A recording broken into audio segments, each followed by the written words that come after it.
काशी की ज्ञानव्यापी मस्जिद में शिवलिंग के पाए जाने के दावों के दरमियान मेरठ में मस्जिद के सामने कुएं के चबूतरे पर मूर्ति नस्ब करने की अफवाह को लेकर दो फिरके के लोग आमने सामने आ गए। इस वाक़े के पेश आने के बाद कुछ वक्त के लिए इलाके में कशीदगी का माहौल देखा गया। इत्तला मिलते ही पुलिस ने मौके पर पहुंचकर हालात को काबू में किया और इसके बाद अमन कमेटी के जरिए मामले को हल करने की कोशिश की गई।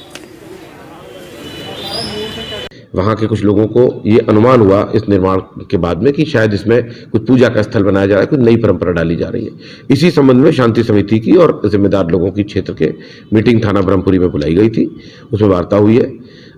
इसके बाद में कुछ लोगों ने इसको इस रूप से प्रचारित कर दिया कि यहाँ पर किसी प्रकार का तनाव या कोई झगड़ा। मैं आपको बता दूं वहाँ पर फोर्स लगा हुआ है और दोनों पक्षों से वार्ता करी गई है। प्रकरण सबके संज्ञान में है। किसी भी प्रकार की कोई नई परंपरा नहीं पड़ने दी जाएगी, इसके लिए प्रशासन कटिबद्ध है और यही शांति समिति की मीटिंग में लोगों से बताया गया है। ऐसी कोई बात नहीं, मूर्ति की तो कोई भी बात नहीं है। ये तो पता नहीं कहाँ से बात उठ के आ गई। और बात यही है जो मैंने आपको बताया कि चूंकि उसका जीर्णोद्धार कह लें उसको, चूंकि रोड से नीचा हो गया था, कूड़ा भर सकता था, तो उसको लेवल में लाया गया है और दोनों पक्षों को बताया गया है कि यहाँ पर किसी भी प्रकार का कोई नई धार्मिक परंपरा नहीं पड़ने दी जाएगी। प्रशासन इसके लिए बिल्कुल कटिबद्ध है।